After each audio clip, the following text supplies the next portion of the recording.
Happy midnight, everyone. The moon is shining, so I hope all of you are smiling. Hello there, little cow. Welcome to episode 3 on the Skyfall SMP, and I'm going to be a little bit honest with you guys. There has been something on the server that's just kind of been bothering me. I mean, just look at this. Look at this right here behind me. This too. Yep, Here's yet another one. And another. And another. You guys get the point. There are so many more, and it's just unacceptable. It's not okay. Everyone, all of my friends, are building these amazing houses on this server, and I have nothing. I mean, come on, guys, look at me. I am just living out in the open with this pile of chests on the beach, and it's episode 3. We've barely built anything, except our pretty cool shrine and our, super awesome, high-tech, awesome gold farm. But other than that, we haven't built anything. This is unacceptable. It ends today. Today's episode, we're going to be building ourselves a fancy house so we don't have to sleep outside when it starts getting dark and scary, kind of like right now. Much better. But yes, ladies and gentlemen, in today's episode, we're going to be building our house. I have a super cool villa design that I'm super excited to show you. Now, before we get right into building our house, there are a few things I would like to take care of, and one of those is going to be to actually visit the shopping district.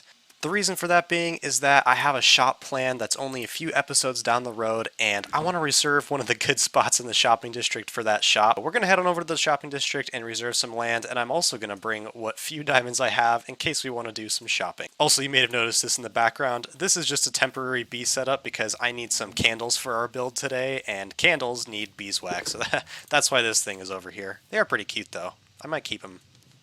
Anyways, let's head on over to the shopping district and claim ourselves a plot of land for our shop. Now, I believe the shopping district portal is actually going to be in here, so this is a nether hub that is in progress. I believe it is Umikong who's building this, so feel free to head on over to his channel. Oh, that's embarrassing. I just missed the entire thing. But yes, this nether hub is going to be so cool. I believe it is modeled after a subway station, and portals are going to be placed alongside the subway track as little stops. So this one right here is the shopping district portal. Yep, and here we are in the shopping district. You can see people are already setting up different shops. I believe we have a slime shop over here, that's Sneezy's totem shop, Froglight shop, and Burkle's Best Buys, which I think is super cool. It reminds me of Optimus Prime. Now, I'm actually looking for a plot of land that is up here on the mountaintop above the rest of the shopping district, just because I have a build in mind that I think will look super cool on kind of the edge of a mountain. So we'll probably pick out some place up here. And actually, let's go ahead and hop into FreeCam to see what area looks best.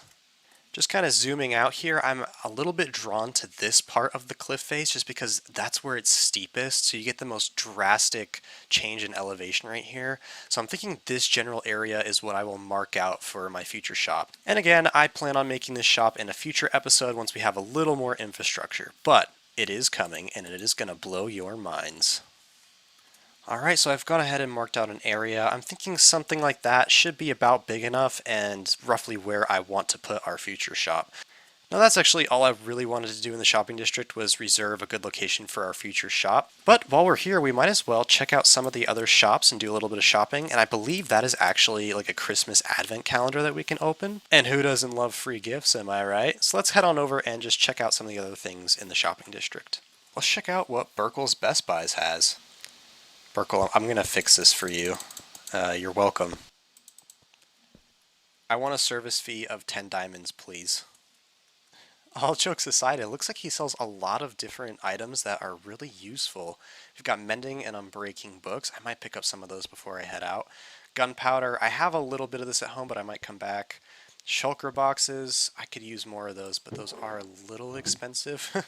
I am poor after all. Burkle, I'm sleeping in your truck because there's lots of mobs outside. I hope you don't mind. Alright, you know what? I don't have mending, unbreaking, diamond axe, or shovel yet, so I'm going to take 2 of each of these. So that's 2 mending and 2 unbreaking books. There we go. I see he's also selling wood here, and I actually need some wood for an upcoming build, so I will go ahead. 1 diamond per stack? Yeah, I will buy a stack of this oak wood. I anticipate Burkle's Best Buys is going to make a lot of money because he sells a lot of useful things. Back, vile thing. Back. Back, ice. No! Do. Always patch your creeper holes, ladies and gentlemen. Don't be that guy. Also, I was totally wrong about this being a slime head. This is definitely a creeper head. Are they selling gunpowder? Price is lowered for 1 week. 1 diamond equals 1 shulker box. It's full of and I have exactly 15 diamonds. This would bankrupt me, but it's a full shulker box of gunpowder, and I'm assuming you get to keep the shulker box? That's kind of too good of a deal to pass up. I'm gonna do it. I'm gonna buy it. Man, that hurt. Let's leave before I change my mind. Also, I just noticed this purple thing that's right below where I put up my shops. Let's just go up here and make sure that everything's okay. Stam shop, yes, the cliff. Ooh, okay. This makes it sound like Stam wants to build a shop on the cliff face, in which case it's probably okay that I have my shop up there. I'll double check on Discord with Stam, but if it turns out that he wants us to move, we can totally do that, no problem. Hopefully there's no issue though. Now the last thing I want to do in the shopping district is check out this advent calendar. So I'm pretty sure that there are doors for every day of December, and then on that day we open it, and then everyone on the server gets a gift that was inside the door. At least, I'm pretty sure that's how it works. Now, as of recording right now, it is Thursday, December the 8th, so I think I can go ahead and take something from days 1 through 8 without a problem, but if it turns out I make a mistake, I'd be happy to return anything. I'm so sorry, I'm so stupid.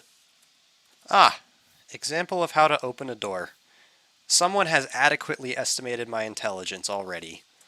Well, the marker is off of this door, so I'm assuming it's already passed. Let's see. Oh, it's empty. Let's try this one, maybe? Empty as well. Maybe there's only 1 gift in each, and whoever claims it that day gets it. Yeah, this one's also empty. Okay, so let's see if we can find door number 8, which would be today's door. Well, I've reached the top of the advent calendar, and I haven't found day number 8, which means it was probably already opened. That's okay. No Christmas for moonshine. I'm just kidding. We'll come back another day. That is a very cool build, though, so thank you for... I believe it was Davis who put that together. Thank you so much for that. Very neat. Anyways, I think we're done here in the shopping district. Let's head on back to our base and begin working on our house. And we're back at the base. What is that? Aw. It seems like someone left us a little heart. I wasn't able to discover who this was from, but thank you for your affections. And also the wither roses, those are also very useful. If not, also a little bit painful. And over here at the chest pile, there's also a barrel. A gift from a secret admirer. Aww. That's probably who left the heart. Thank you, secret admirer. Super nice. 12 emerald blocks. That is going to help us a lot in a future episode. But yes, thank you for the heart over my pool, and thank you for the emerald, secret admirer. Now, off camera, I have been doing a lot of work to gather most of the resources we're going to need for this build.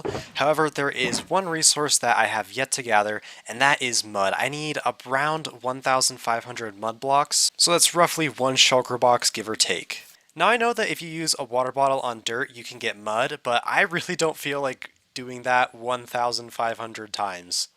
So instead, we're going to go in search of a mangrove biome. I thought that would be a fun adventure to share with you all. And I finally found one. We are currently at negative 10,500, negative 27,500. It was a long journey, but we made it. So now let's go ahead and mine up all the mud that we're going to need for our build.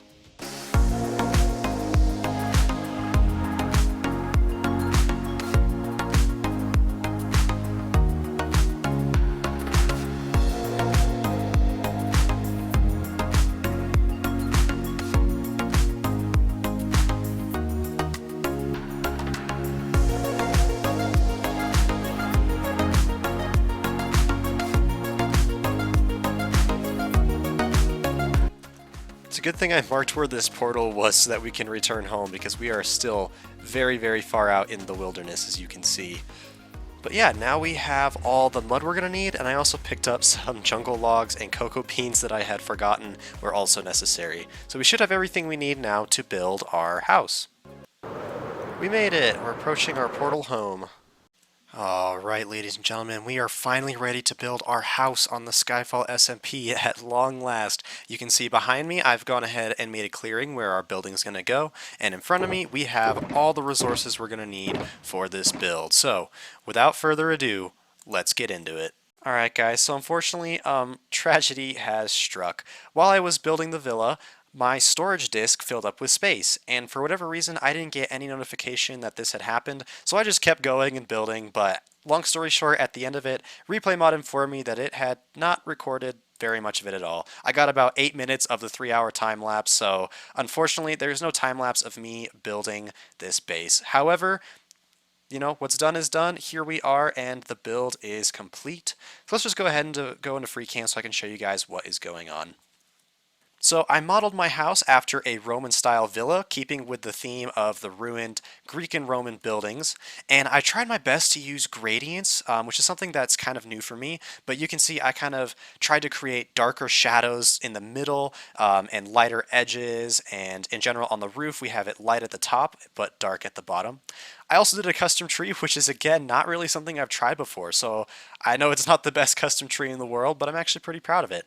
Towards the top we used azalea leaves because they're very light, so it gives the impression that the tree is light on the top. But then towards the bottom and underneath we have spruce leaves, so that the shadows of the tree are just kind of augmented and made very deep and dark, and I actually think it turned out really well. So all that to say, we also use gradients on the custom tree. Now, since we unfortunately didn't get the time-lapse of me building the building, I thought it might be fun to instead do a time-lapse of me building the interior.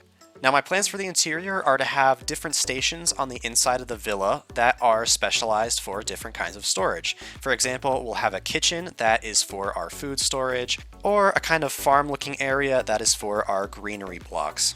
So without further ado, let's go ahead and jump into a time-lapse of the interior.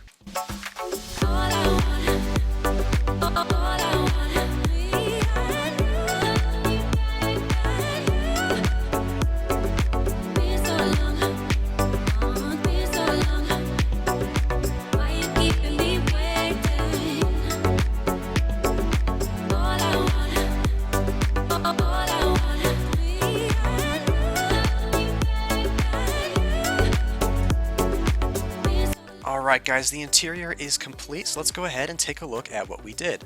So the entranceway is kind of like where one of the columns has fallen and punched a hole in the wall. I thought this was a creative way to do an entrance for a ruin style build, so I'm curious to know what you guys think of it. And then as we come in, immediately on the right, we have this beautiful moon-shaped fountain.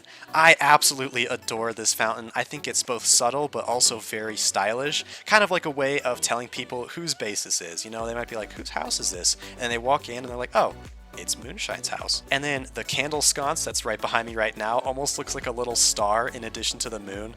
So yeah, I'm very, very happy with this fountain. I hope you guys like it as well.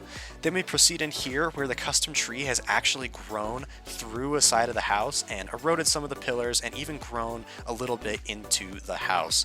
And then around the corner is actually where my bed is. Now my bed is actually a reference to Homer's Odyssey.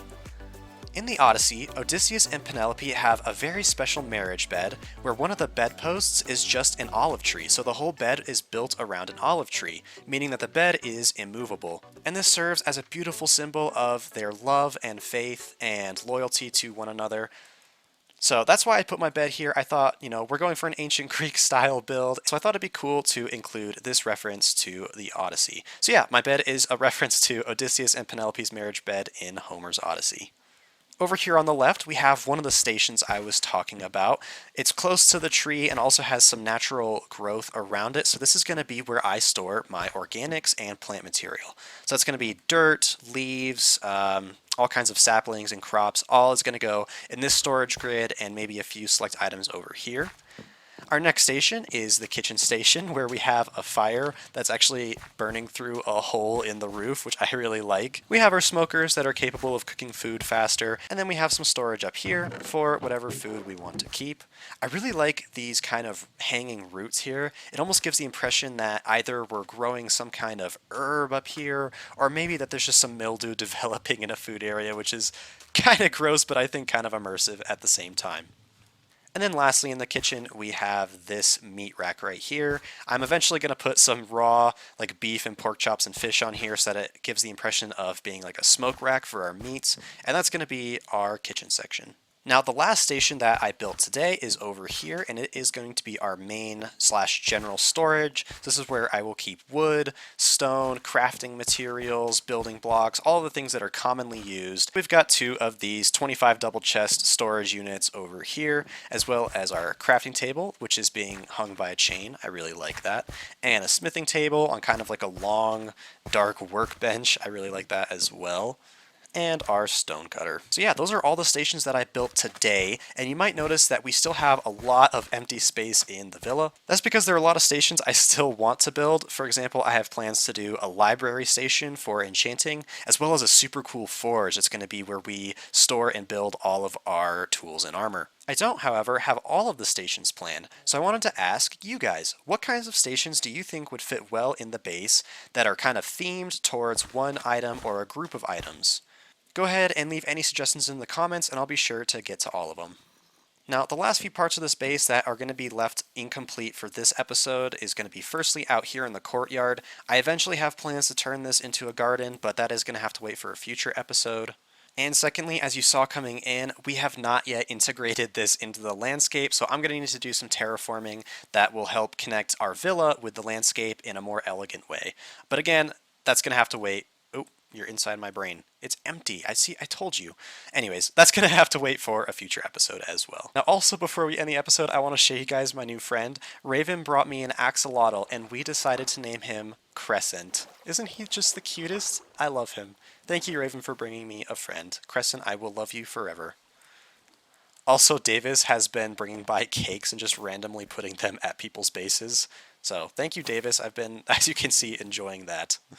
Anyways, that is going to conclude today's episode. I really hope you guys enjoyed. I had so much fun designing and making this base, and I hope you guys like it as much as I do. Also, I want to say a huge thank you to all of you for your patience, as it did take me a very long time to get this episode out. I'm sure you guys saw my community post where I said that I was going into finals week at school, but also I ended up getting sick last weekend, so this episode just took forever to make, and I'm terribly sorry. But thank you all for being patient with me. If you guys enjoyed today's episode, feel free to like and subscribe, but no worries if not.